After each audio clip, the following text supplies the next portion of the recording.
السلام عليكم.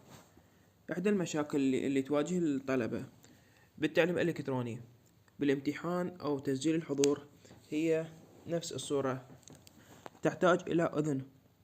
حتى نحل هاي المشكلة شلون؟ ورا ما ندخل للرابط اللي نشره الأستاذ راح تطلع لنا هذه الصورة، تحتاج إلى أذن. لا يستطيع أحد عرض هذا النموذج إلا المستخدمون في مؤسسة المالك. حتى نحل هاي المشكلة شلون؟ راح نضغط هنا عرض المزيد مكتوب، راح تظهر لنا هذه الصفحة. هنا أعلى اليسار ظاهرة صورة الحساب الشخصي، يعني مو الحساب اللي انطونا إياه بالكلية.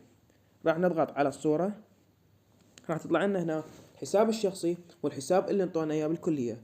مثل ما نشوف الحساب الشخصي صاير أول خيار، فلازم احنا نخلي الخيار الأول هو الحساب اللي بالكلية حتى مباشرة نسجل الدخول عليه. فراح نضغط على الحساب اللي منطينا إياه بالكلية اللي هو هذا.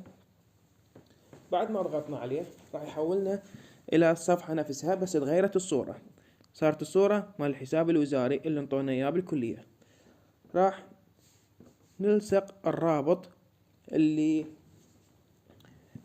مال تسجيل الحضور أو الامتحان، أو نقدر نخرج وندخل للرابط مرة ثانية نفس الشي ما يأثر. هسه نسخ الرابط، راح نعطيه لصق ونعطيه بحث.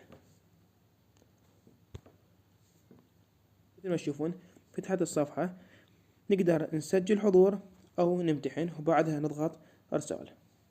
لا تنسوا اللايك والاشتراك بالقناة.